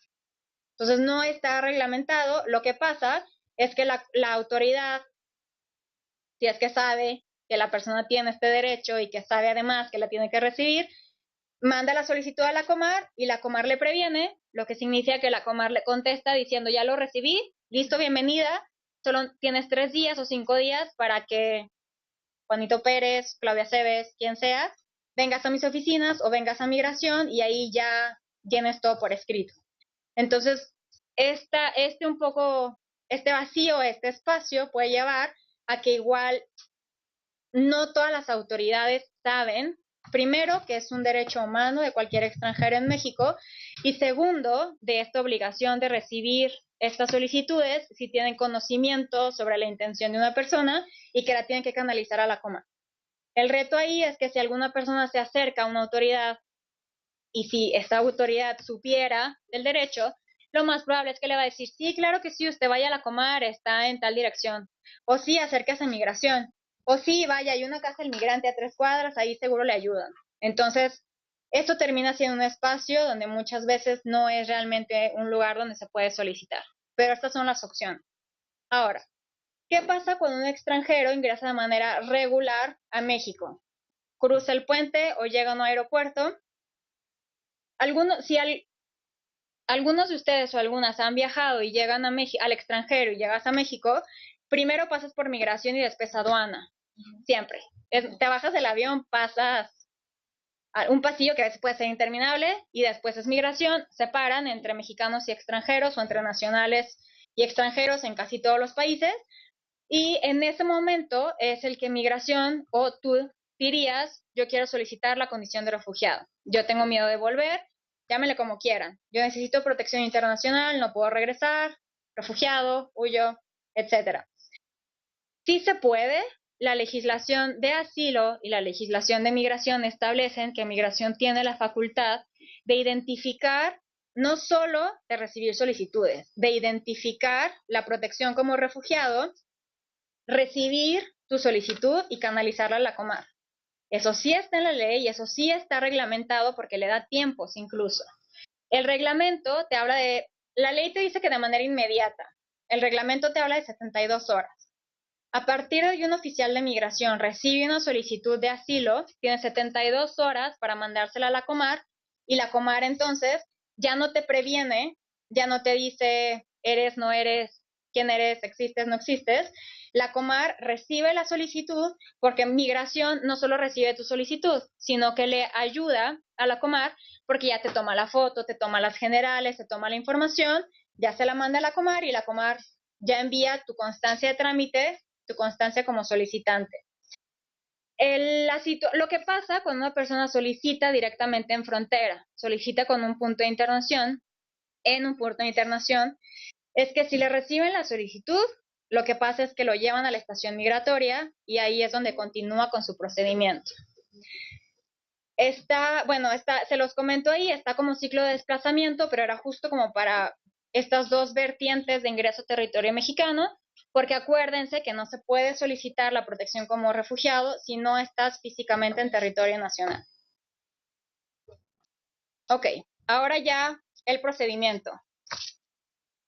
Creo que les puede... Bueno, es muy cargada, pero bueno, no sé, ¿prefieren esta o esta? Probablemente esta y después pasamos a la otra que estuvo mucho más en contenido. Ok, el procedimiento tiene 4 etapas. Nosotros agregamos notificación para que sea más fácil ver el tema de los tiempos. Los numeritos que ustedes pueden ver de su lado izquierdo, sí, son los días hábiles que dura el procedimiento de asilo ante la Comar. Desde que una persona accede al procedimiento de asilo, desde que la Comar recibe y, autoriza o le da acceso a una persona al sistema de asilo, es el día 1. La constancia de trámite es, bueno, imagínense la vacía, no sé si ahí todos la ven. Es una hoja, no es esta, pero es nada más es que no tengo hojas en blanco. Es una hoja, así es una hojita, tiene obviamente temas de seguridad, tiene lo de marca de agua y tiene algunos temas ahí de protección, pero es una hoja, literal como esta, hoja tamaño carta que se puede doblar, mojar, cualquier cosa.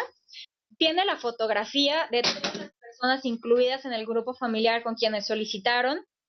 Acuérdense que solo puede solicitar quien esté en México. Si yo, por ejemplo, llego a México, yo tengo mi pareja y 2 hijos en El Salvador y yo llegué sola a México por la razón que ustedes quieran y yo llego a la Comar y solicito, aun y cuando digo que tengo una pareja y 2 hijos, aun y cuando digo que también están en riesgo, solo yo puedo solicitar la condición de refugiado porque mis familiares no están físicamente en territorio mexicano. Entonces yo tengo esta constancia con las fotografías de todas las personas que acompañan físicamente el grupo familiar que solicita y en la parte de arriba ustedes van a tener una fecha. Para las personas que tienen contacto directo con solicitantes de la condición de refugiado, con personas que están llevando un proceso ante Comar, esta hojita es bien importante porque la fecha que diga aquí no es una fecha cualquiera de la emisión de un documento. Es el día 1 de los 45 días hábiles del procedimiento de asilo. Al momento que ustedes tengan esta constancia o alguien de la población que ustedes están atendiendo tengan esta constancia, fíjense en esta fecha y con un calendario marcar días para ver que efectivamente no pasan de los 45 días o al menos para tener una noción de que voy en el día 10, 15, 20, 40, qué sé yo. Esta es la fecha. Puede variar, la gran mayoría de las veces varía de la fecha en la que ustedes se acercaron, por ejemplo, a migración y entregaron el escrito. Porque migración, por ejemplo, tiene 72 horas para mandarte, la Comar en lo que te contesta, así que la fecha de constancia.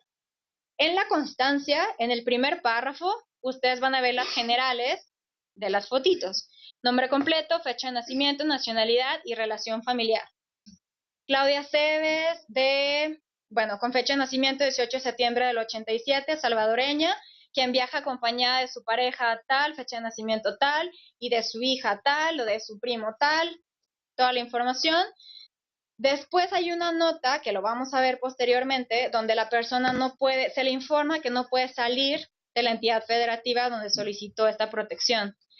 Si yo solicito la protección como refugiado en Tapachula, no me puedo mover de Chiapas. Si yo solicito la protección Ciudad de México, no me puedo mover de Ciudad de México y viceversa. Está en la constancia. Es muy importante que en el momento que se le da acceso a la persona, se emiten dos cuestiones como básicas o de las más importantes en este procedimiento. La primera es esta constancia de trámite al solicitante en original y a todas las personas del grupo que le acompañan mayores de edad en original. Y además se emite un oficio a migración pidiendo que se abstenga de realizar cualquier acción u omisión que pudiera violentar el principio de no devolución. ¿Qué significa? Si una persona solicitó protección como refugiado en la estación migratoria, sí, bueno, sabría migración que está solicitando, pero no es suficiente. Comar le avisa a migración que esta persona está solicitando y que está protegida con el principio de no devolución. No la puedes devolver, retornar, regresar, deportar, sinónimo que ustedes quieran utilizar, no la puedes devolver a un lugar donde su vida, libertad o seguridad corre algún tipo de riesgo. No la puedes devolver hasta en tanto yo, autoridad competente y con conocimiento técnico en la materia, es que voy a resolver si es o no una persona refugiada. Porque si es una persona refugiada, residencia permanente, se queda en México, yo reconozco que huye. Si no le reconozco la condición de refugiado, es una persona que no viene huyendo de su país, que salió de su país por motivos diversos, y entonces sí, migración retoma el procedimiento migratorio y terminará en una deportación, o terminará en el retorno, o terminará con una salida por visa humanitaria, pero ya será cosa de migración. Entonces, en el acceso tenemos emisión de constancia y aviso a migración que no te pueden deportar por ninguna razón hasta que la Comar tome una determinación. El siguiente paso es el registro. Para quienes tengan contacto o conocimiento de casos o personas que estén con la Comar o estén solicitando esta condición como refugiados, el tema de registro es un formulario de información.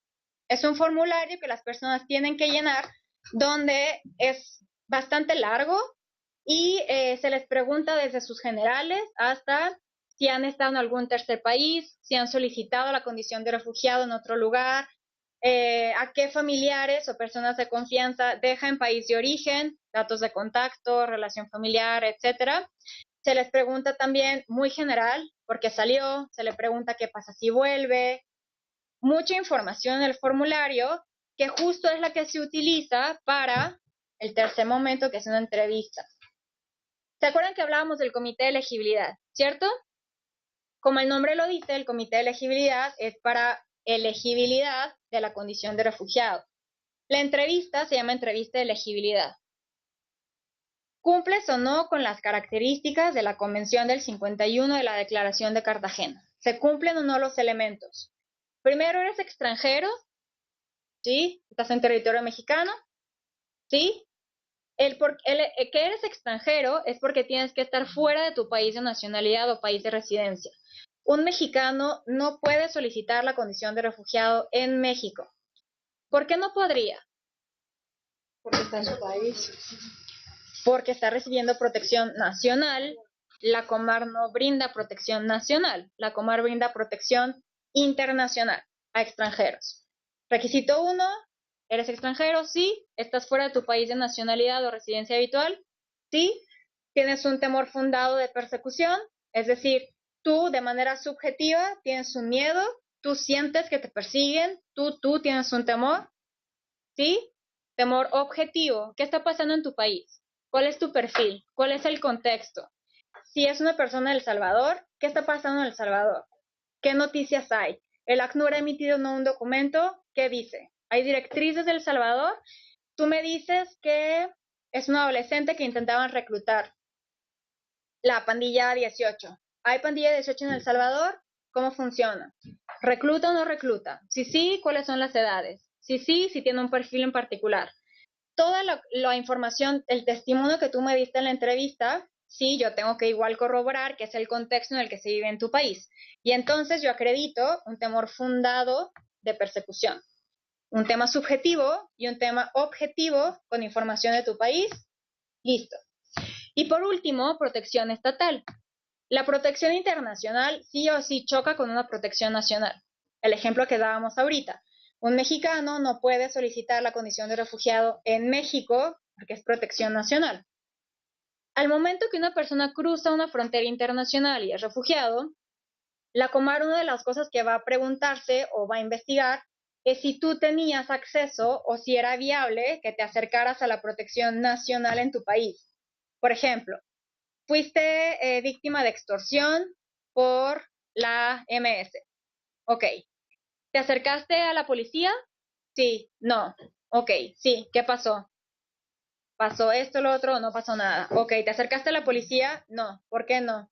Porque están coludidos, porque mi vecina fue y en el camino la mataron, porque yo sé que igual no hace nada, porque es más, era un policía el que me estaba extorsionando ok, yo acredito que no había forma de que tú te acogieras a la protección de tu país. Porque el Estado no puede, porque por más que tú vayas a la fiscalía y te digan, mire, me encantaría ayudarle, pero mejor váyase porque aquí hay gente investigando, mejor váyase porque ya me habían dado el pitazo que iba a venir, mire, váyase por su seguridad. No puede. O que te diga, mire, yo le recibo la denuncia, pero no vamos a hacer nada, es una zona caliente a la que no entramos, no podemos protegerla. O no quiere. Por ejemplo, un caso de violencia de género.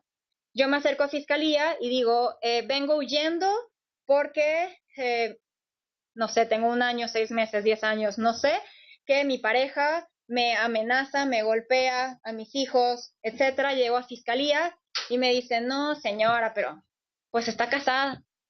Sí, es la cruz que le tocó cargar. Y sí, pero me hace, mire, yo los golpes, mis hijos, no sé. Sí, pues es que seguro no le tenía la comidita caliente. Seguro usted lo hizo enojar. Entonces, regresas a su casa. Es más, ¿qué está haciendo aquí a altas horas de la noche? Regresas a su casa como debe ser, pida una disculpa y regrésese, listo. No quiere brindarme ningún tipo de protección. Entonces, la Comar revisa, ok, ¿no hay protección en tu país? No, porque no puede o no quiere brindarte esta protección. El punto es que no hay, listo, reconocido refugiado. Esto es la entrevista y este es el análisis que se hace. El por qué el registro y el formulario viene antes de la entrevista es porque ¿qué pasaría si, pongámonos un segundito, que bueno, no llega ni a los talones, pero un segundito en los zapatos de una persona refugiada? Y yo llego a la Comar y me dicen que van a entrevistar. Nadie me ha preguntado mi nombre, apellido, nada, nada, nada. Entonces yo llego, es con una persona que yo jamás había visto en mi vida, es una persona que no me conoce, yo no termino de entender qué es la Comar, qué es el asilo, qué... Algo me dijeron de un paraguas, pero no entendí absolutamente nada. Yo llego a la entrevista súper nerviosa porque no sé qué va a pasar, lo único que sé es que de ahí depende si me pueden dar algún documento o algo o me tengo que regresar. Si además la persona que me entrevista me dice, ¿y cómo se llamaba? Ah, Claudia Cebes. Ah, ok. ¿Y de qué parte, de dónde es? De El Salvador. Ah, ok. Pero ¿El Salvador dónde? No sé. San Salvador. Ah, San Salvador. Eso, San Salvador. ¿Qué es la capital? ¿Dónde queda? No, bueno, pues sí, es la capital. Ah, ok. Es bonito ahí, ¿no? Sí. Ah, bueno, ya. Y dígame, ¿viaja solo o acompañada? Si de entrada yo como entrevistador o la persona que estoy entrevistando estoy en ceros, donde no sé ni quién es, ni cómo se llama, ni cuántos años tiene, ni si viaja sola o acompañada, no sé ni de dónde es, la entrevista, además de que va a ser bien tediosa, bien pesada, además cero útil, porque si yo desde antes no solo sé sus generales, sino tengo ya una idea de por qué viene huyendo de su país, porque entonces si me dice que es un tema de reclutamiento forzado de un adolescente, o si es un tema de violencia de género en Honduras, yo al menos ya tuve el tiempo suficiente para investigar qué está pasando en ese país. Entonces, probablemente a este caso de violencia de género, yo no solo le voy a preguntar, oiga, ¿lo fue a denunciar? Yo le voy a preguntar, oiga, ¿y usted conoce de la Fiscalía de Protección a la Mujer y a los Niños? No sé. Ah, sí, pero es que esa me queda 6 kilómetros de mi casa, entonces no puedo ir, no hay un autobús para allá. Ah, ok, listo, no es accesible. Porque es chamba del entrevistador guiar la entrevista. La persona no tiene la obligación de saberse refugiada, no tiene la obligación de llegar a decir, yo tengo un temor fundado de persecución con fundamento en la Convención de 1951 por el nexo causal de género. Jamás, pero el entrevistador sí. Y el entrevistador debe tener todos estos antecedentes del contexto que tú vives, del contexto de tu país, para entonces dirigir la entrevista. Un ejemplo como muy claro y que también es como más sencillo de entender, si yo ahorita me acerco con cualquiera de ustedes y les pregunto, ¿a qué viniste al diplomado? No, bueno, me parecía interesante ver la ponencia del ACNUR, sí, Uno me va a decir, no, la verdad es que yo me quise inscribir desde el año pasado, pero no había podido. Otro me va a decir, es el primer día, la verdad es que vengo bien tarde. Yo quería saber a qué venías en general, a qué te inscribiste, por qué te interesa, no a qué venías hoy. No te quiero preguntar nada del ACNUR, ni me interesa el tema de protección internacional, pero tú entendiste como quisiste y me respondiste como crees que yo te pregunté. La chamba del entrevistador es guiar, porque la persona me va a decir lo que entendió de mi pregunta, me va a expresar lo que cree que quiero escuchar, en el sentido de que si yo le pregunto por qué saliste de tu país y la persona le fue tan mal, por ejemplo, en el tránsito hacia la frontera sur de México, que me va a explicar todo lo que pasó en el camino. Me va a explicar incluso que llegando a la frontera le asaltaron y sus hijos, y para la Comar no tiene nada que ver lo que pasó en México. Nada. La Comar solamente se enfoca en lo que pasó en tu país y por qué saliste de tu país. Pero si yo como entrevistador no tengo este contexto y este análisis, no voy a saber guiar tu entrevista. Entonces, claro, me vas a dar toda una información de lo que te pasó en México y yo al fin de la entrevista, cuando quiera analizar, leo mis notas, no tienes un caso de asilo, porque no me dijiste nada de lo que te pasó en tu país. Te pasó en México, sí, ve a la fiscalía o ve denuncia o ve IAS, pero nunca me hablaste de un temor en tu país, no reconocido refugiado. De ahí el por qué registro y el formulario va antes de la entrevista. Después de la entrevista es la resolución. ¿Reconoces o no la condición de refugiado? Insisto que estas son los cuatro elementos del procedimiento. Nosotros agregamos notificación para diferenciar los términos. Desde la emisión de la constancia de trámite, desde la fecha de la constancia de trámite, hasta que se resuelve, la Comar tiene 45 días hábiles. Solo de lunes a viernes y no cuentan días festivos mexicanos. Entre la resolución, y esto es ley de asilo, meramente contenido de asilo, entre que la Comar te resuelve y que te notifica, es decir, entre que te resuelvo y te aviso el contenido de la resolución, la Comar tiene 10 días hábiles. Este contenido de 10 días no está en la ley de asilo. Es un tema que la Comar tiene como una autoridad administrativa. Está en la ley administrativa mexicana que cualquier autoridad administrativa tiene 10 días para notificarte un acto.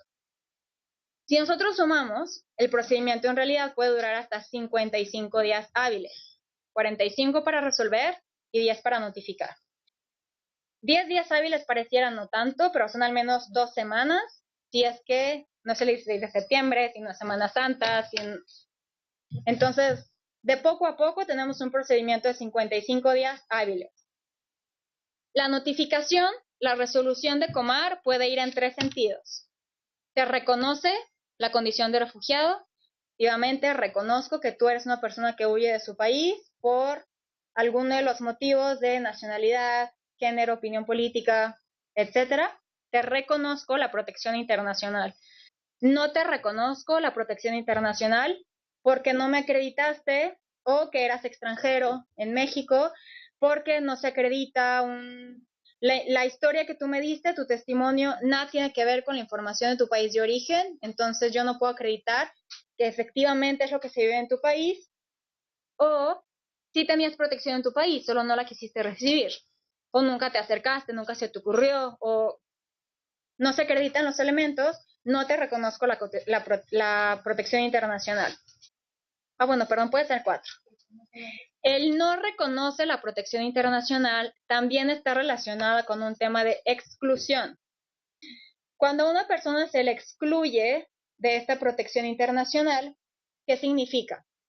es una persona que sí huye de su país, sí tiene un temor fundado, subjetivo, país de origen, no hay protección estatal, pero antes de venir a México o antes de solicitar la condición de refugiado en México, cometió un delito grave en su país o antes de ingresar a territorio nacional, cometió un delito en contra de la paz, en contra de la Carta de Naciones Unidas o un delito de guerra. ¿Qué significa la exclusión? Sí eres refugiado, pero no mereces protección internacional. El acto que cometiste antes de entrar a México es de gravedad tal que yo no te puedo proteger porque no mereces protección internacional. Entonces, la resolución ya tenemos reconocido como refugiado, no reconocido como refugiado, excluido o, ¿se acuerdan cuál era el tercer bracito de asilo? ¿Cuál era la tercera forma de protección? Protección complementaria. Protección complementaria nada tiene que ver con una persona refugiada, porque la persona refugiada sí o sí tiene una persecución por una causal específica relacionada con su perfil. Nacionalidad, género, por ejemplo, en la ley mexicana, opinión política, grupo social, etcétera. Es todo un análisis técnico, o la situación en su país era tan peligrosa que tuvo que salir. Protección complementaria no tiene nada que ver, no está ligado con ninguna de estas características, no está ligado con la situación de tu país, está ligado con una protección general de derechos humanos. Nadie te persigue, pero si yo te devuelvo, si yo te niego esta protección y te regresas a tu país, puedes ser sometido a tortura, por ejemplo. Si yo te devuelvo a tu país, sí te persiguen, pero no tienen nada que ver con estos motivos. Te persiguen por otra cuestión. Hay una amenaza tal a tu vida que si yo te regreso, o te matan, o sobre todo, puedes ser sujeto a tortura, tratos crueles, inhumanos o degradantes. La protección como refugiado está relacionada con un perfil, con una característica como nacionalidad, género, grupo social, o con la situación en tu país. Y la protección complementaria está más relacionada con protección a la vida, más general, de derechos humanos, y protección en contra de la tortura, tratos crueles, inhumanos o degradantes. El procedimiento es exactamente igual, dura exactamente lo mismo, incluso lo resuelve la misma Comar, ya decíamos, te reconozco la condición, no te reconozco, te excluyo o te doy protección complementaria. Toda la misma autoridad. Ahora ya la Comar, al fin como una autoridad administrativa, después de esta resolución, si te niega, si no te reconoce esta condición, tienes 15 días para presentar un recurso, que es como esta segunda oportunidad. Tienes 15 días, lo puedes hacer por tu cuenta. Hasta este momento no necesitas abogado o abogada. Hábiles, sí. Todos estos números a su izquierda son días hábiles. En la parte de recursos dice 15 y 30 porque son 15 para un recurso administrativo y 30 para un recurso judicial. Para el recurso judicial ya necesitas tener un abogado que esté acreditado entre los tribunales. Es pequeña, ligera, gran diferencia. El procedimiento administrativo igual lo resuelve Comar, solo el superior jerárquico, por ejemplo en Ciudad de México, el área legal. El recurso judicial es un juez, Comar versus solicitante, por ponerlo de alguna manera, resuelve un tercero imparcial, que es un juez. Bueno, los elementos transversales de cualquier procedimiento, particularmente el procedimiento de asilo, edad, género y diversidad. Tú no puedes entrevistar igual o no puedes durar el mismo tiempo en un procedimiento con un adolescente no acompañado de 15 años, que con un hombre de 25, que con una mujer de 15, que con un anciano de 80, no sé. Tienes que tomar todas estas definiciones y todos estos elementos para la entrevista y para la resolución.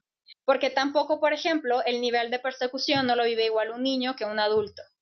Estas son también como las cosas técnicas que la Comar debe tomar en cuenta durante la entrevista y la resolución. Solo como para cerrar también este tema, cuando nosotros hablamos de esta protección internacional o las personas que huyen, acuérdense que la salida de las personas casi siempre es multicausal. Es muy raro que ustedes encuentren a una persona que cuando le digan ¿por qué saliste de tu país? Lo primero y único que te diga es que viene huyendo. Probablemente es lo primero, no va a ser lo único. Probablemente no es ni lo primero y no significa que no es igual de importante, significa que en el momento en que tú le preguntaste, su prioridad es otra. O, por ejemplo, si yo le pregunto a una persona, oye, ¿por qué saliste de tu país?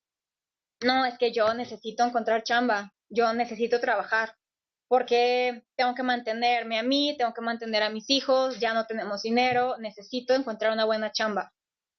Ok, pareciera un migrante económico, ¿no? Pareciera alguien que salió de su país, no por violencia, únicamente por un tema económico.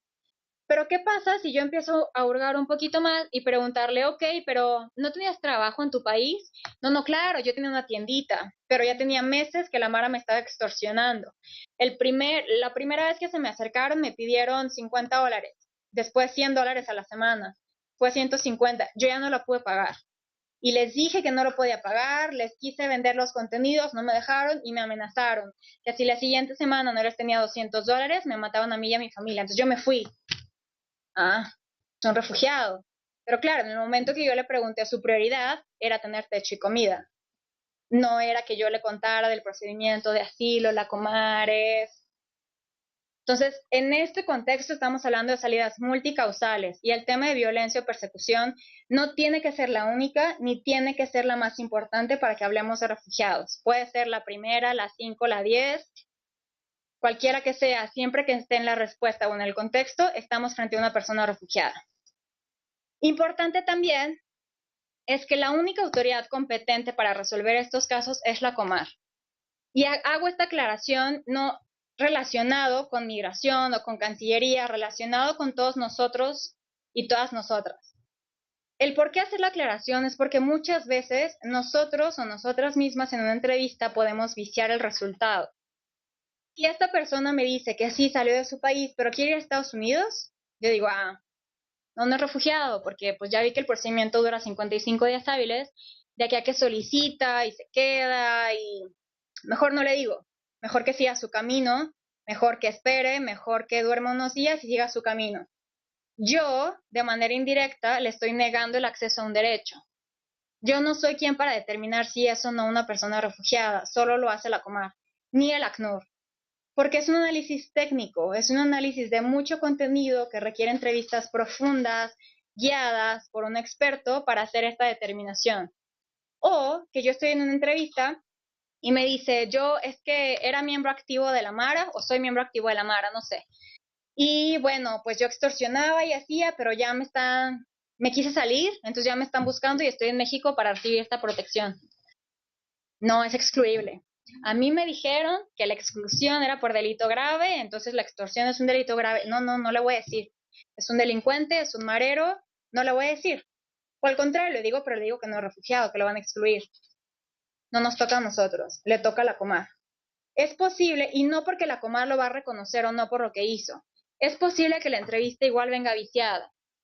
Es posible que cerquita tenía a alguien de una Mara opuesta, tenía al agente persecutor y se tuvo que inventar, o que cerquita tenía a alguien que tenía temor y se tuvo que inventar toda una historia de fuerte, yo soy, hice, a mí nadie me puede, para que nadie se meta con esa persona. O que cree que es lo que queremos escuchar. Y nos dijo lo que yo creo que si te digo me vas a proteger, y entonces yo en el momento digo lo que, o como muchas veces, hacemos estas entrevistas tan rápido o en el registro que no nos damos cuenta que tenemos una mesa con 6 computadoras haciendo todos el registro al mismo tiempo y las personas son aquí, acá, acá. No hay confidencialidad, no hay espacios cerrados, no hay tiempo suficiente. Mi pregunta es, ¿saliste de tu país por violencia, sí o no? No, ok. Entonces tu nombre era ni bien ni mal, es también el cómo nos lleva la chamba todos los días, pero sí hay que ser sensibles a la información y no nosotros accedamos o neguemos el acceso a este derecho porque únicamente la Comar es quien lo puede determinar. Y bueno, esta es la infografía que nosotros tenemos sobre el procedimiento. Esta se puede encontrar en estaciones migratorias, en casas del migrante, en algunas organizaciones. Las traemos nosotros también muchas veces para dar algunas capacitaciones, está en diversas instituciones y está más cargada, pero piensen en que esta infografía a veces es lo único al que la persona puede tener acceso de información de asilo. Si nosotros, por ejemplo, tenemos otros afiches donde solo está la como la imagen. Si tienes miedo, peligro, eso no te dice nada. No te habla de la Comar, no te habla de los días, no te habla de la CNDH, no te habla de la posibilidad de buscar un abogado, al ACNUR, pero sí te da un foco rojo o sí te alerta de que donde ves el afiche puedes pedir información. Muchas veces esto es lo único con lo que las personas pueden contar, es la única información que tienen a la mano y es con lo que deben tomar una decisión. Nosotros siempre que hacemos este tipo de infografías o materiales, resaltamos que información es poder. No nos toca a nosotros decidir si es o no una persona refugiada. No nos toca a nosotros decidir si accede o no al procedimiento. Nos toca informar. Y la persona tomará una decisión informada. Solicitar, no solicitar, esperar, no esperar, volver, no volver, quedarse, irse. Es decisión de la persona y nuestra chamba es informar. Aquí está toda la información. Nosotros igual le podemos dar esta información y darle la ficha, darle el panfleto, darle lo que tengamos y ya en su rato libre lo leerá, preguntará, etcétera, pero nuestra chamba es informar. Cierro entonces ahora la primera parte de esta exposición. Damos un espacio también para un receso, para tomar un poco de agua, café, despabilarnos. Y si quieren, vamos viendo algunas de las preguntas. Si están relacionadas con lo que hablamos ahora, iniciamos con las respuestas. Y si están relacionadas más con la chamba del ACNUR en México y eso, sigo con la exposición y las dejamos para el final, aquellas que no se hayan resuelto. ¿Les parece? Listo, entonces nos vemos en un rato. Como en 15 minutos. ¿Estás de acuerdo? Sí, 15 a 20 minutos. Perfecto. Bueno, a las 6:05, por favor. Aquí en la sede, sí. Ahorita les mandamos la nueva versión de la presentación, no nos